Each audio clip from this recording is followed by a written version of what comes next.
하나님 지으신 모든 세계 내 마음 속에 그리워볼 때 하늘의 별 울려 퍼지는 외성 주님의 권능 우주에 찬네.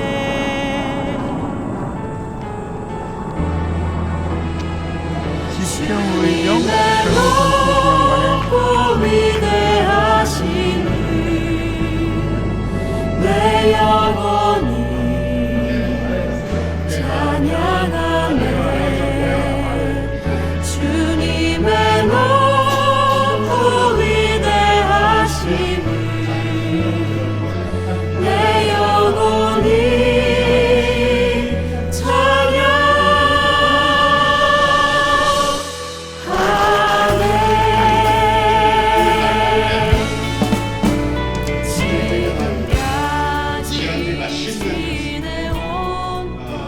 뜻으로 지었는데요.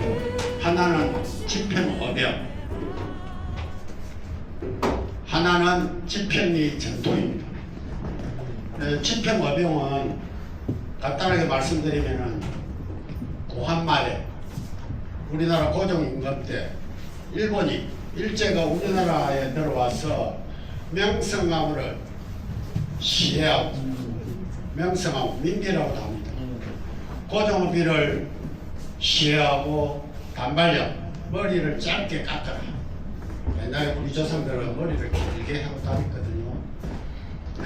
여자분들은 이렇게 길게 해가지고 비늘을 이렇게 꽂고 살았고, 남자분들은 상투를 이렇게 머리를 짧게 깎지 않고 상투를 만들어서 그렇게 살았거든요. 그래서 단발력을 내리습니다. 머리를 무조건 짧게 깎아라. 이렇게 하니까 우리 국민들의 자존심을 훼손하고, 그 당시에는 나라의 왕후는 나라의 어머니같이 생각했는데 왕후를 죽이고 하니까 이곳에서 집행입니다. 옛날에는 집행군이어서 이곳에서 전국 최초로 어병운동이 일어나거든요. 그 어병운동을 얼미어병이라고 해요. 민비가 죽은 사건을 얼미사변이라고 해요. 얼미년에 일어난 어병운동을 얼미어병이라고 해요. 얼미어병의 최초의 발상지가 이거 집행입니다. 그래서 이 집행 사람들은 얼미어병이라 하지 않고 집행어병이라 똑같은 거예요. 두 번째로 집행의 전투.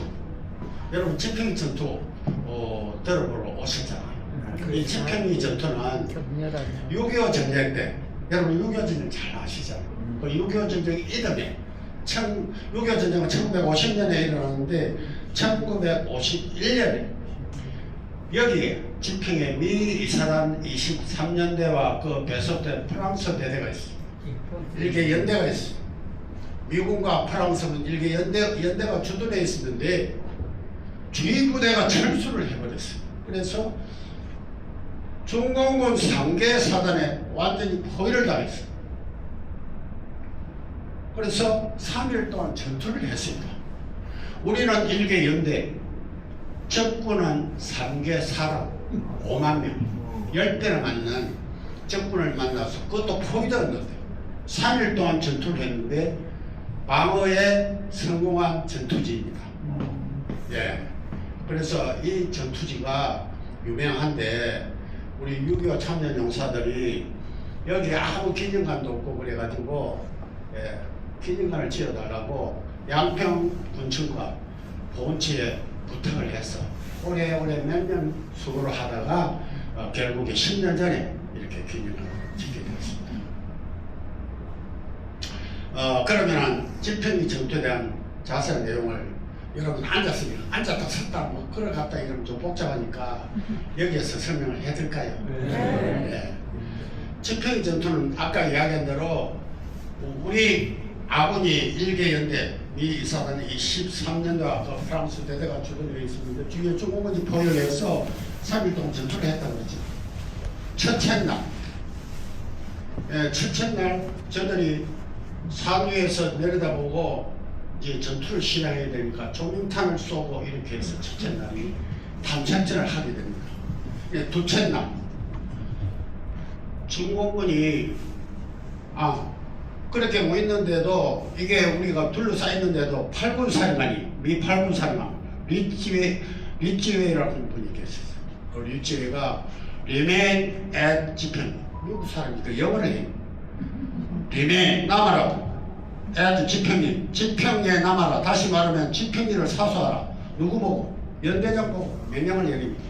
그러니까 연대장이 어떻게 해요? 그래서 전투 준비를 합니다. 포위되었지만. 그래서 1.6km 반경의 진지를 구축합니다.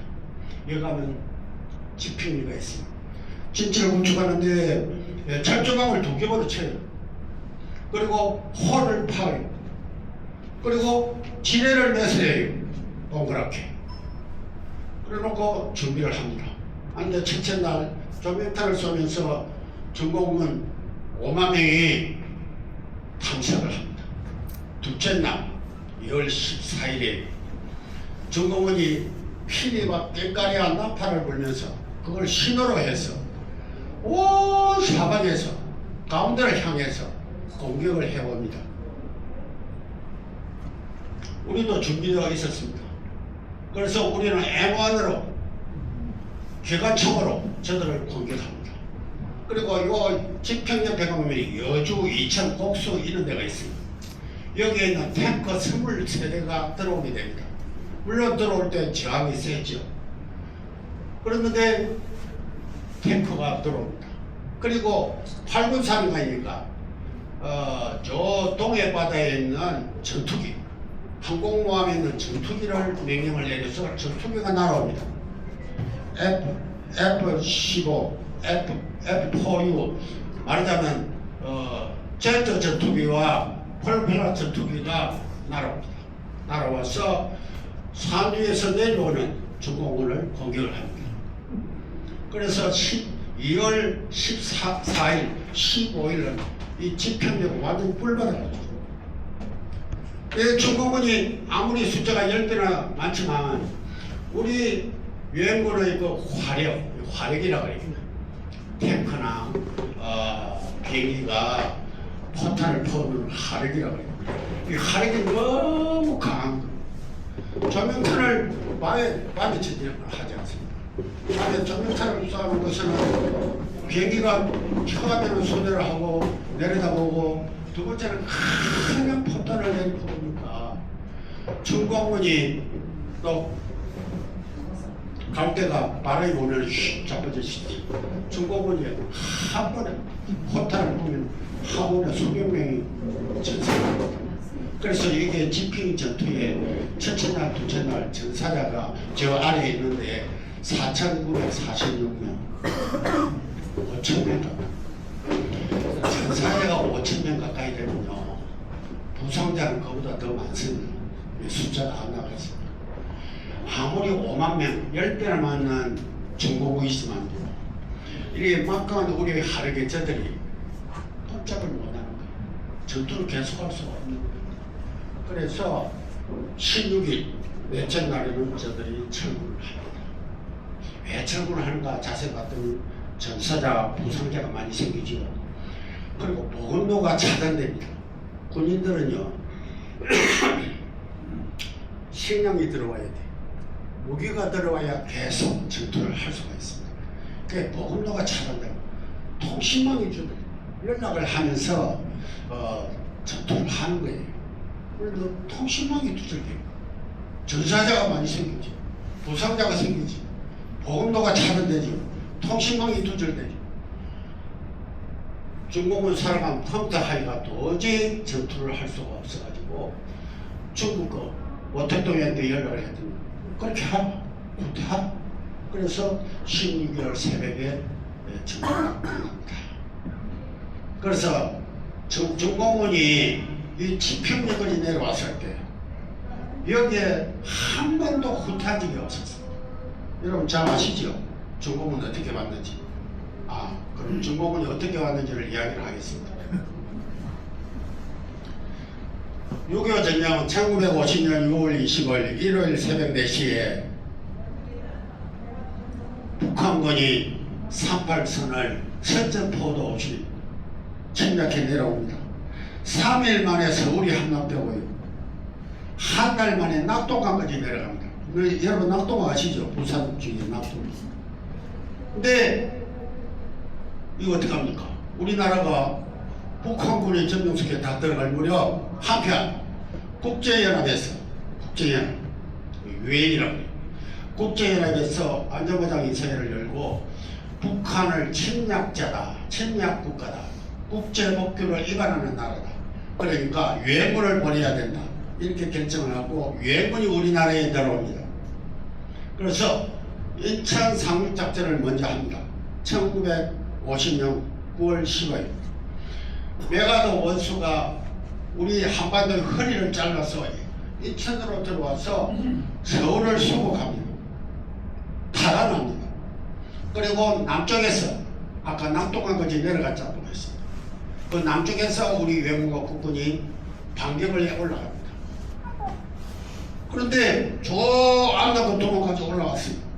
지금 6.25 전쟁 이야기합니다. 그런데 생각지도 않는 중공군이 내려오는 거예요. 그것도 30만이나 30만. 우리 외국어 국보다 많아. 그래서 우리가 후퇴를 해서 지금 여기에 지표까지 내려온 거예요. 누가? 중공군이에요. 처음에는 북한군이 내려왔는데 이번에는 중공군이 내려온 거예요. 그래서 지평 전투가 시작돼요. 알겠죠?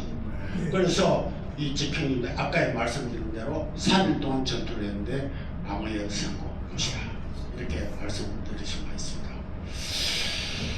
만약에 이 지평 전투에서 우리가 만약에 패했다면 이 나라는 중공군의 중국 공산군의 정전속에 들어갔을지도 모른다. 그런데 매주 위치의 그 아주 수색도 잘하고 그때 당시에는 미국에서 미국 사람들이 철군을 해야 된다는 그런 이야기가 있었어요. 왜 그러냐면요. 우리는 북한 때문에 노스코리아 때문에 이 한국에 왔는데 사우스코리아에 왔는데 아니 난데없는 중공군이 내려오니까 우리가 깜빡하면은 우리 미국 청년들이 중국 큰 나라 중국하고 싸움을 해야 되겠다 이렇게 되니까 미국 정부에서 철군을 하려고 하는 그런 게 있었어요. 그런데 매주 리체가 하늘 위에서 헬기를 타고 내려다 보니까 중공군이 낮에는 개미 한 마리 없는데 밤이 되면 나와서 전쟁 준비를 한다. 그리고 이들은 쭉 내려올 때 보니까 전쟁을 7일 하는 거예요. 7일. 6일 내지 7일. 왜? 집행 전투는 아까 3일 했다 그랬지. 7일, 8일을 안 넘어가는 거예요. 그리고 또 보급품을 받고 무기를 공급받아가지고 어디에서? 중국에서 받아가지고 또 한 달 텀으로 또 전투를 하는 거예요. 여러분 뭐 6.25 전쟁 얘기 들어보면 아시겠지만 한 달 내로 이렇게 됩니다. 중국군이. 매출 이체 8군 사령관이 분석을 해보니까 그렇지. 그러면은 아무리 본국에서 철군을 하자 해도 내가 싸울 수 있겠다. 저 중공군과 싸울 수 있겠다. 먼저 공격하면 되겠다. 그 틈새를 이용해서 공격하면 되겠다. 이렇게 해가지고 지평리 전투가 시작된 거예요. 그래서 지평리 전투가 성공적으로 마쳤어요. 지금 우리 한반도가 휴전선이 이렇게 강원도 쪽에는 좀 위로 올라가고 개성은 원래 38선 이남이에요. 그런데 개성 쪽에는 서쪽은 좀 뺏기고 이렇게 해서 이렇게 했던 게 지금 휴전선. 이 휴전선이 이루어진 것은 지평리 전투 때문에 이루어졌다. 이렇게 볼 수가 있습니다. 제 이야기를 아시죠? 네. 네. 그래서 여러분 잘 보셨습니다. 이제 제가 설명을 다 했거든요. 이제 쭉 서서 요 이천도 보시고, 예? 또 일천도 보시고, 그렇게 해서 시간이 20분도 남았습니다. 20분 남았으니까 제가 이제 이 마이크는 제치고 나가면서 사진 영화 여기 여기 영화를 봐야 돼요. 영화를 한 6분 내지 7분 걸리거든요. 이 보고 난 뒤에 이제 나가겠습니다. 네.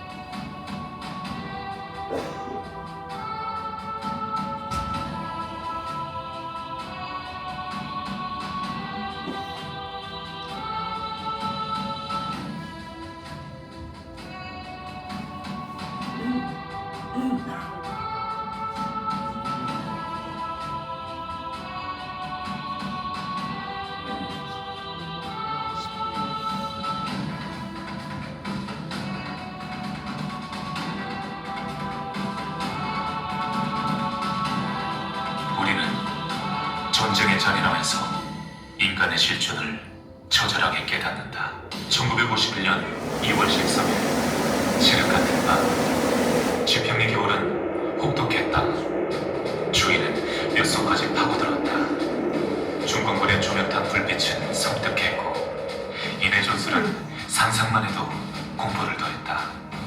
지평리는 원주와 본마, 여주, 이천, 양평에 둘러싸인 전략의 요충지이자 유일군 최후의 저지선이었다.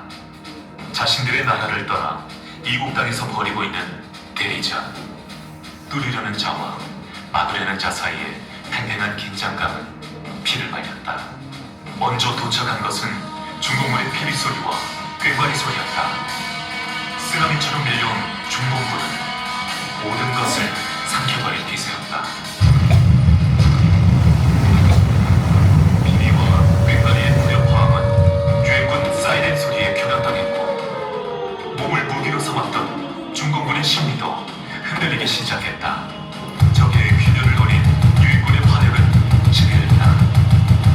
마침내 적군과 아군이 뒤엉켰고 백병전의 비명 소리는 지평리를 가득 메웠다.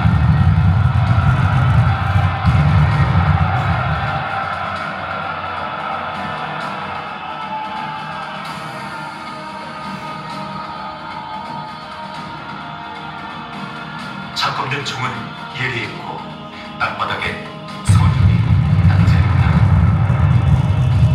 지평리 전투의 첫 장은 이렇게 비명소리와 피로 쓰여졌다. 전투 이틀째 해는 어김없이 떠올랐다.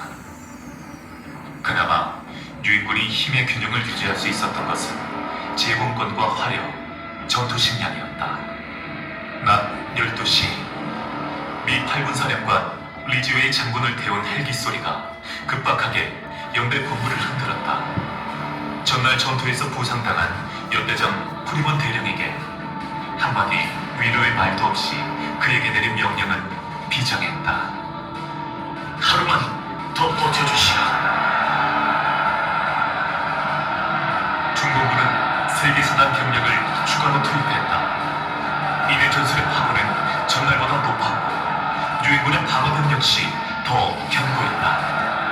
박격포탄은 쉴 새 없이 터졌고 기관총의 총률은 벌겋게 날아올랐다. 뒤를 흔들 때마다 중공군의 팔과 다리가 잘려나갔다.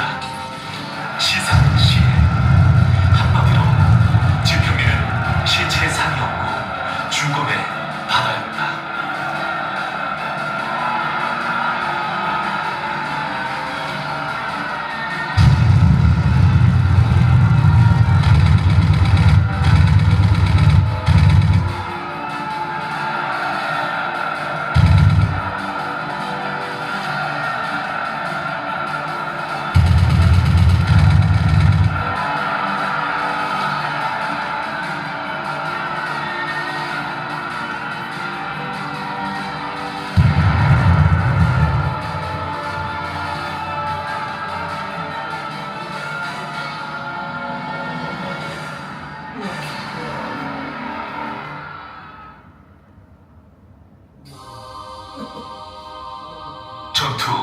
마지막 날, 지평리 23년 때는 이틀간의 전투로 탄약이 바닥났고 더 이상 버틸 힘도 없었다. 중공군은 유엔군을 고립시키기 위해 포위 작전을 펼치기 시작했다. 이를 저지하기 위한 리지웨이 장군의 전략은 중공군의 배후 공격, 지평리 23인대를 구출하기 위한 양면 작전이었다. 미 구군단 휘하 크롬베즈 연대는 특수임무 부대를 편성, 전차를 몰고 중공군의 전의를 거세게 몰아붙였다. 중공군의 저항은 필사적이었다. 폭탄을 들고 직접 전차에 뛰어들기도 했다.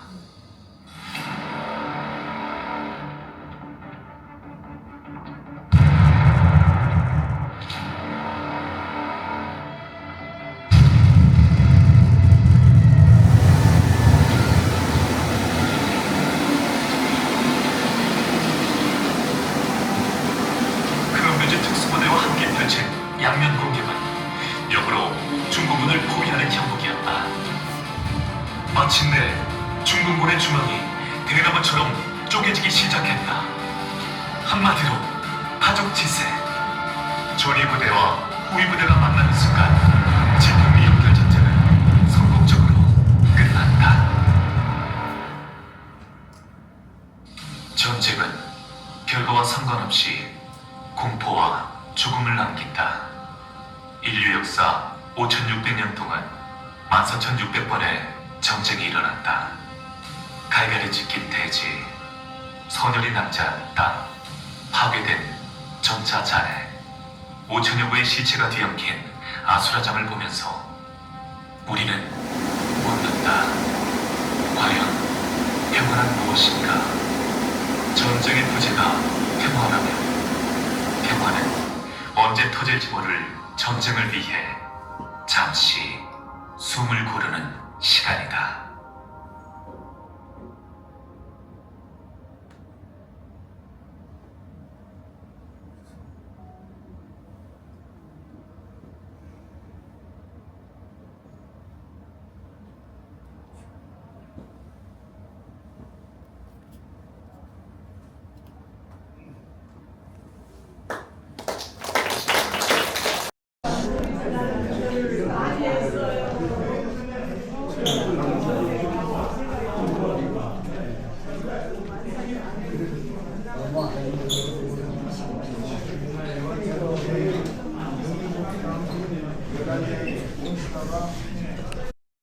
최초로 중공군과 싸워서 이긴 지평리 전투가 이곳 전투장이 되겠습니다.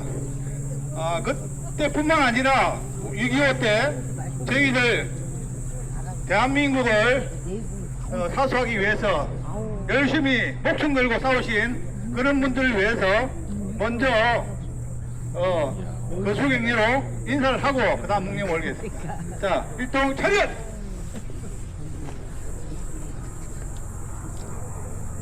지평리 전투, 6.25 전투에 저희들 대한민국을 위해서 목숨을 아끼지 않으신 순국 천인을 위해서 공연!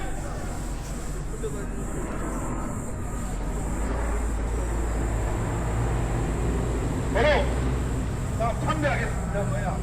참배하도록 하겠습니다. 자, 대장님 전화하겠습니다.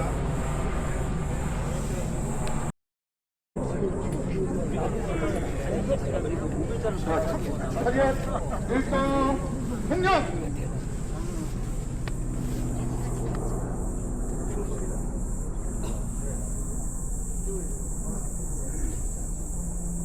바로! 자, 기념표정은 요 계단에 올라왔어요. 앉으시면 됩니다. 자, 우리 그 연세 많으신 분들 앞쪽에 앉으시고, 우리 그 재한군이 문자를 넣어줘야 돼. 못 남아. 자, 재한군이 먼저 올라오세요. 영등포 주소는 내가 하니까 전화번호. 근데 나하고 같은 모자 쓴 사람이니까. 자연스럽게 사진 좀 해. 올라오세요. 앉으셔야 돼. 계단 앉으세요. 계단 올라오시면 자, 나머지 자, 우리 이거 월남 탔는 데 올라오세요. 월남 안 갔다. 보세요. 안 보이시더라도. 예, 예.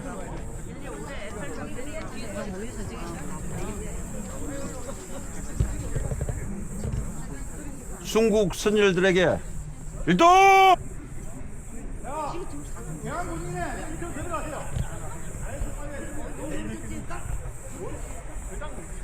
바로! 자, 올라가 사진 찍겠습니다. 소리 좋다. 소리 참. 뒤에서 해야지 뭐. 여성분 사는 것 같아.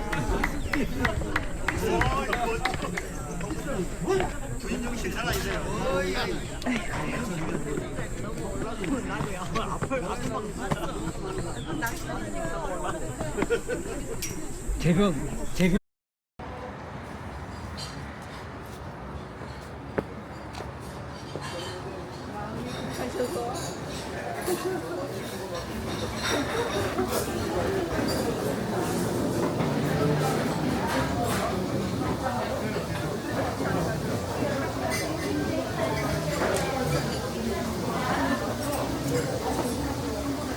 결실의 계절 가을을 맞이해서 하나님께서 사랑하시는 우리 갈렙배 회원들이 자연도 즐기고 야외 예배도 드리기 위해 가을 소풍 나왔습니다. 하나님, 오늘 진행되어지는 모든 순서마다 함께 해주시고 함께한 우리 모두가 감사와 기쁨이 넘치는 오늘 행사가 되어지게 도와주시옵소서. 이제 식사를 나눕니다. 감사한 마음으로 식사하게 하시고 함께 나누는 식탁 위에 성령님 함께하여 주시옵소서. 맛있게 먹겠습니다. 예수님의 이름으로 기도드립니다. 아멘. 갖다 버리려고 그런데